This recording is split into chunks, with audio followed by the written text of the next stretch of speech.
यशोमती मैया के नंद लाला। कृष्ण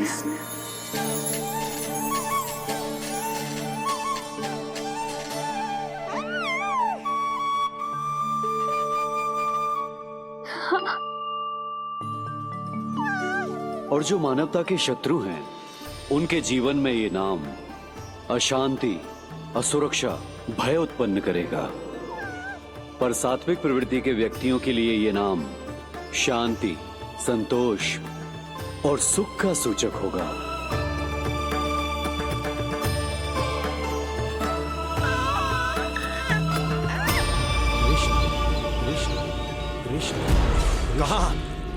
कहां से आ रही है ये ध्वनियां? कहां से आ रही है ये ध्वनियां?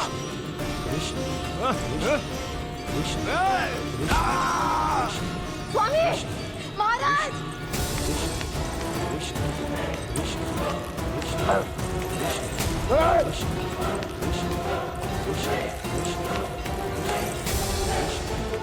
कैसी ध्वनि महाराज?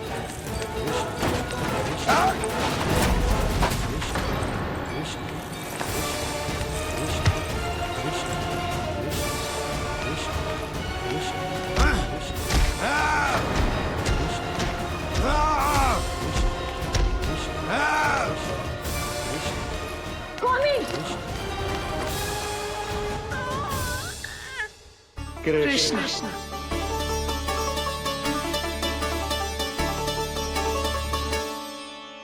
कृष्ण, जे नाम अनंत काल तक स्मरण किया जाता रहेगा, जे ही तेरी मैया का आशीर्वाद।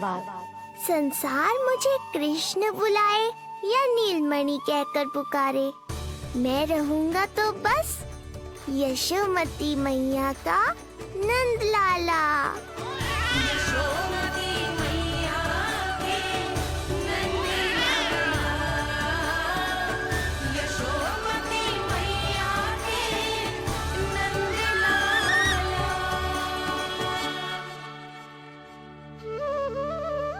गुरुदेव, आपने मेरे लल्ला को इतना प्यारा नाम दिया है, उसके लिए आपका बहुत बहुत धन्यवाद।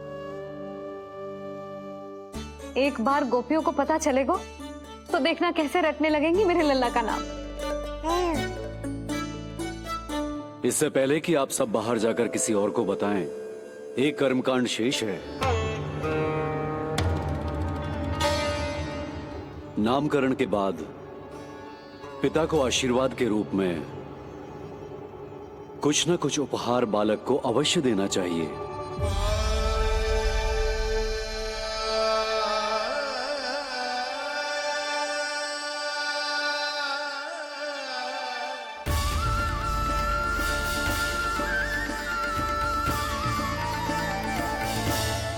मैं क्या दूं?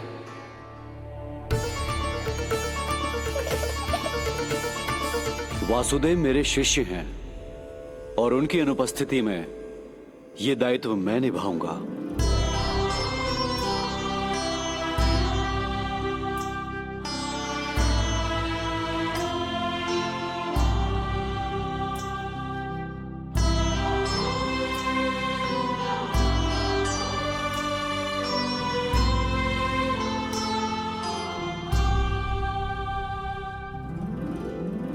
इसे अपने पिता की ओर से स्वीकार करो पुत्र।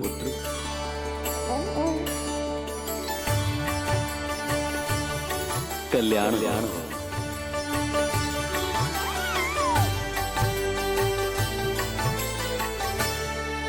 क्या दूं मैं इसे?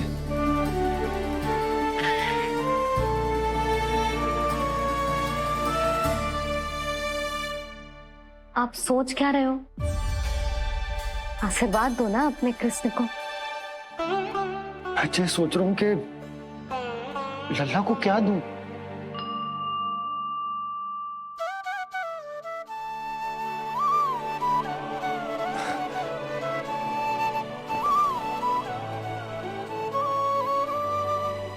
लल्ला, तू स्वयं ही बता दे, तुझे क्या चाहिए?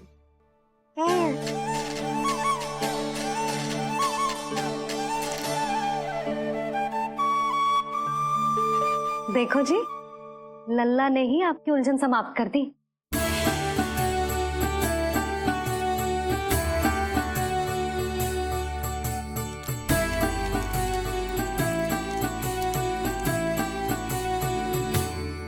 मेरा आशीर्वाद कि तेरा ये नाम कृष्ण तेरी प्रजा के लिए बहुत हितकारी हो।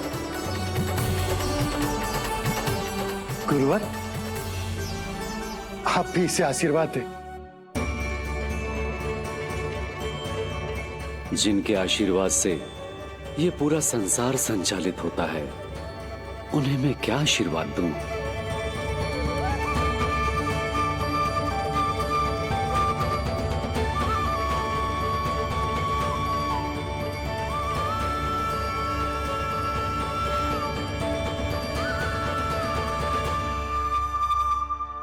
आपने तो मुझे मेरा नाम दिया है ऋषिवर। ये तो मेरा सौभाग्य था प्रभु कि आपने इस कार्य के लिए मुझे चुना। पर आपका कार्य अभी समाप्त नहीं हुआ ऋषिवर। एक विनती और है मेरी। आज्ञा दीजिए प्रभु, क्या करना होगा मुझे? बाबा को मेरी वास्तविक पहचान बतानी होगी आपको, और इन्हें इस बात के लिए मनाना होगा कि ये मैया को कभी भी मेरा सत्य पता ना चलने दे। पर प्रभु, मैं ये कैसे कर पाऊंगा? आप ही कर पाएंगे ऋषिवर, क्योंकि अब आप इस कृष्ण अवतार के मुख्य उद्देश्य को जानते हैं। बंद करो, बंद करो ये दुनिया। कौन सी दुनिया? ये दुनिया बंद करो, बंद करो। क्या सुनाई दे रहा है आप? ये शब्द तुम्हें कानों में गूंज रहा है। भरत समझिए। रुक जाइए। मुझे मारा।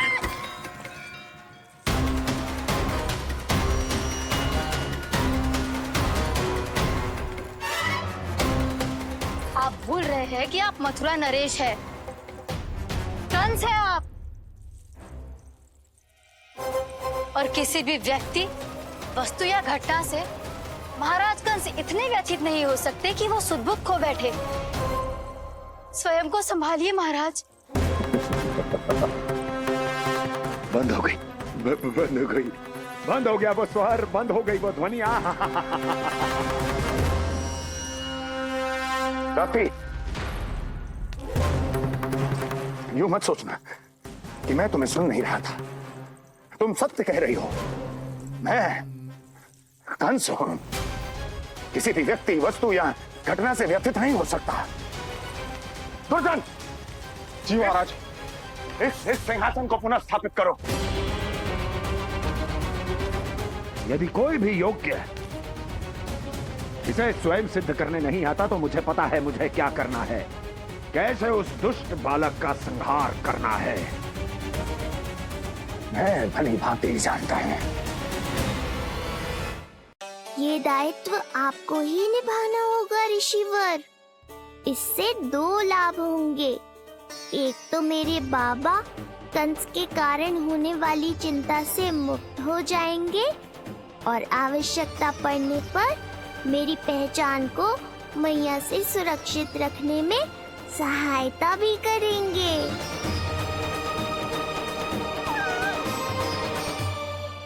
नंदराज, अब बलराम और कृष्ण दोनों को भूख लग गई होगी।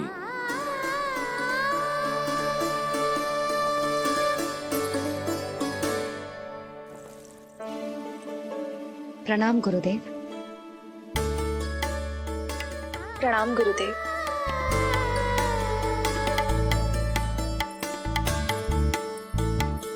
गुरुदेव, अब आप भी विश्राम कर लीजिए। नहीं नंदराज, मुझे शीघ्र ही मथुरा पहुंचना है।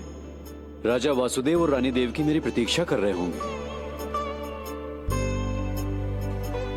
पर इससे पहले कि मैं जाऊं, मुझे आपको कुछ बताना है।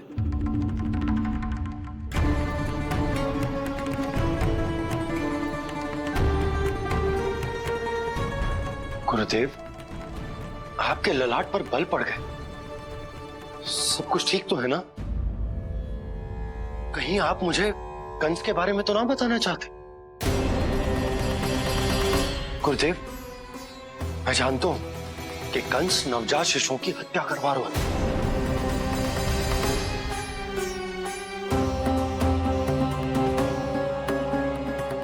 कंस नहीं, कृष्ण के बारे में कुछ कहना है मुझे।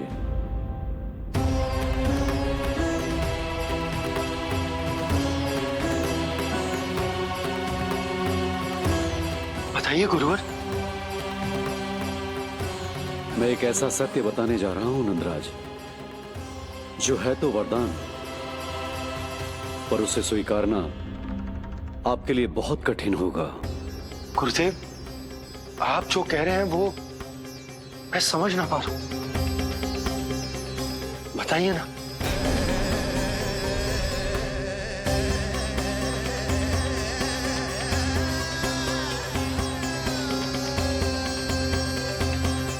बताइए ना गुरुवर।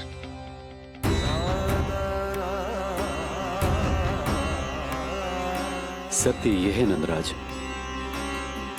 कृष्ण राजा वासुदेव के पुत्र हैं। कृष्ण राजा वासुदेव के पुत्र हैं। कृष्ण राजा वासुदेव के पुत्र हैं।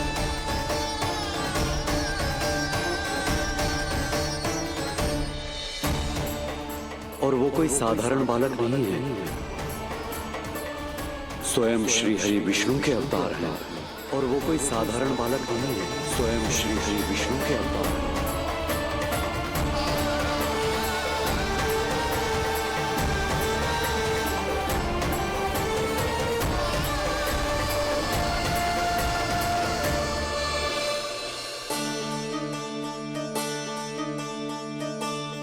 जो विचित्र लग रहा है। कौन हो तुम? मैं हूं श्री विष्णु का अवतार। ये कैसे संभव है गुरुदेव? वो तो नन्हा सा बालक।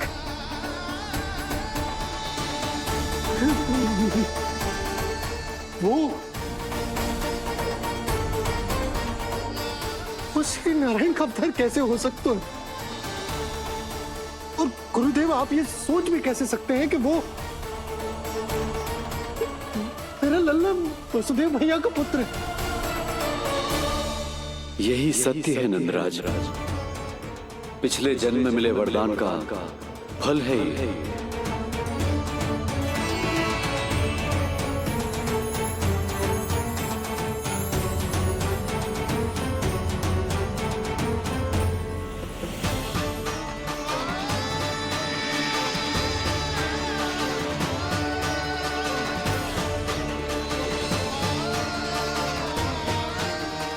मैं आपकी संतान के रूप में अवश्य आऊंगा, किंतु उसके लिए आपको मेरे अगले अवतार के बाद एक और अवतार की प्रतीक्षा करनी होगी, क्योंकि अगले जन्म के लिए मैं पहले ही ये वरदान माता देवकी को दे चुका हूं। इस समय मैं विवश हूं, किंतु मैं आपको वचन देता हूं, आपकी संतान बनकर अवश्य आऊंगा, अवश्य आऊंगा। प्रभु, श्रीहरि को अपने सामने देखकर मेरी व्याकुलता का बांध टूट गया है। 2 जन्म बहुत बड़ा समय होता है स्वामी। अपने पुत्र के रूप में हरि को गोद में खिलाने के लिए अब मैं और 2 जन्मों तक प्रतीक्षा नहीं कर सकती। धरा!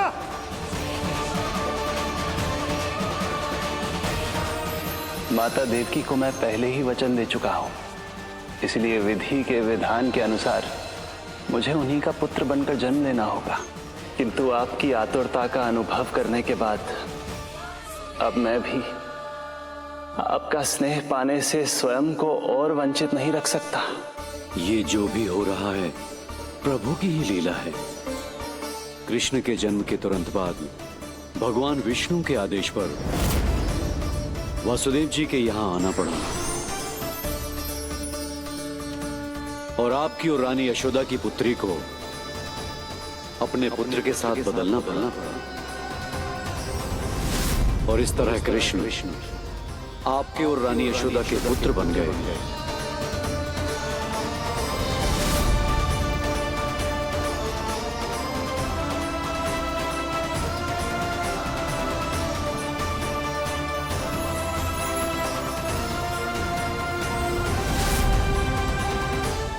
आपने सही कही थी गुरुदेव, जिस सुनने में तो वरदान ही लगता,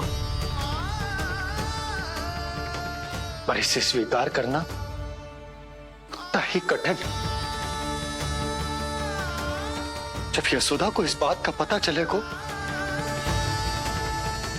तो उसे कैसा लगेगा? अपने नाम का अर्थ अच्छे से सुनो है ना तूने? उसका हर एक अक्षर भगवान श्री नारायण से संबंधित है, जैसे उन्हीं का स्वरूप है तू। बस मैया, ये सत्य आपसे छुपा रहे, इसी कारण बाबा के लिए ये जानना आवश्यक है। फिर चाहे इसे स्वीकार करना उनके लिए कितना भी कष्टदायक क्यों ना हो।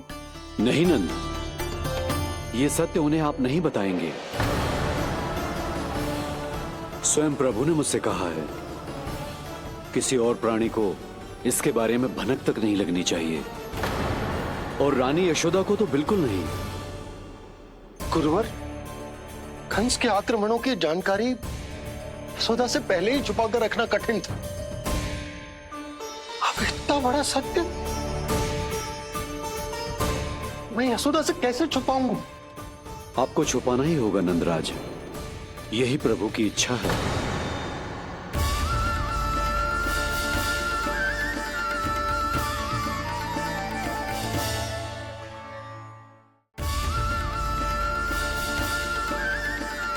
पर क्यों गुरुवर? ताकि नारायण अपनी मैया की ममता का अनुभव कर पाए। यही तो उनके अवतार का मुख्य उद्देश्य है। मुख्य उद्देश्य? हाँ नंदराज, नर नारायण के अवतार में अपनी तपस्या करते समय प्रभु ने जो अनुभव किया था, उसके कारण ममता के सुख का अनुभव करने के लिए प्रभु व्याकुल हो उठे थे। ऐसा क्या हुआ था, मुझे भी बताइए। हो सकता है ये बात इस सत्य को स्वीकार करने में मेरी सहायता करे। बहुत समय पहले की बात है, अनेक देवी देवता परम प्रभु विष्णु के पास बैकुंठ गए थे। वहां प्रभु की आंखों में आंसू देखकर वो सभी स्तब्ध रह गए।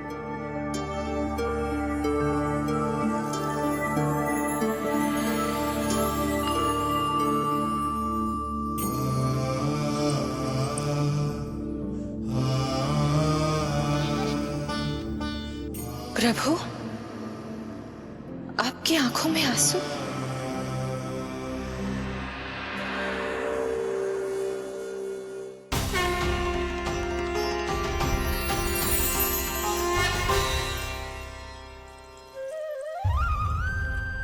चिंता मत कीजिए, आप सब तो जानते हैं, हिरण्यकश्यप को मारने के लिए मैंने नरसिंह अर्थात आधे मानव और आधे सिंह के रूप में अवतार लिया था। उस राक्षस का वध करने के बाद नर और सिंह दोनों भागों ने अलग अलग होकर नर और नारायण के रूप में पुनः जन्म लिया। वर्तमान में वो दोनों बद्रिकाश्रम में तपस्या कर रहे हैं।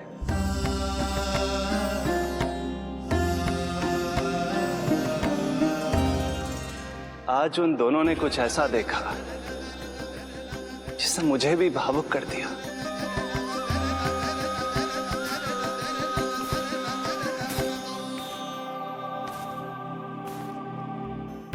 सखा, ये युवक कौन है? निकट के एक गांव के धनी व्यापारी का पुत्र है ये। प्रत्येक संध्या वन के उस पार ये अपनी प्रेयसी से मिलने जाता है और फिर रात्रि भर उस नर्तकी के साथ सहवास करने के बाद सुबह अपने निवास को लौट आता है। यदि यही इसका नित्य क्रम है, तो फिर आज ये इतने तनाव में क्यों है?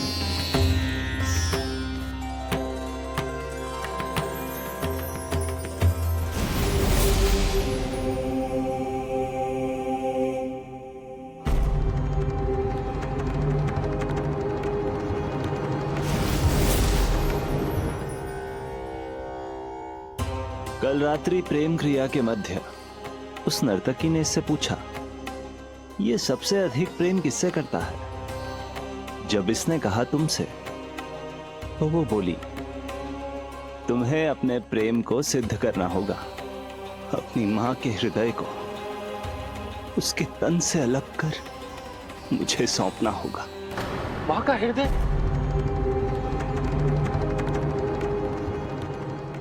फिर क्या हुआ प्रभु? वो लाया अपनी मां का हृदय? ये जिज्ञासा यक्ष प्रश्न बनकर पूरे दिन नर और नारायण के मस्तिष्क में कौंधती रही। उन्होंने संध्या होने तक वहीं नदी किनारे प्रतीक्षा करने का निर्णय लिया, ताकि वो ये जान सके कि क्या वो युवक अपनी क्रूर प्रेयसी को छोड़ेगा या वासना में अंधा होकर अपनी ही माता की हत्या करने का जघन्य अपराध करेगा। अब उसके वन पार करने का समय बीत चुका है। युवक ने विवेक का परिचय दिया है सखा। हे प्रभु, आपका कोटि कोटि धन्यवाद।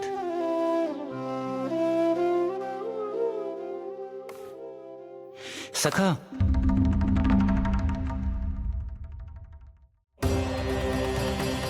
सखा मुझे बताओ, जो अकल्पनीय था कहीं वो घट तो नहीं गया?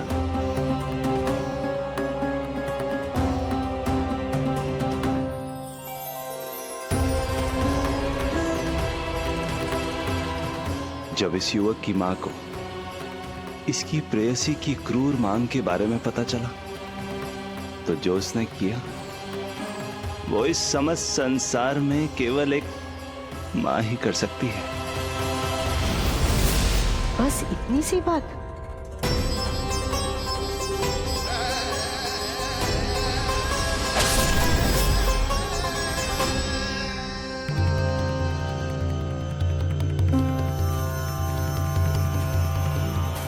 संभाल के मेरे बेटे, कहीं चोट ना लग जाए तुझे। संभाल के मेरे बेटे, कहीं चोट ना लग जाए तुझे। संभाल के मेरे बेटे, कहीं चोट ना लग जाए तुझे। ये तो उसकी मां की पुकार है। मां, मैंने क्या कर दिया मां? मां!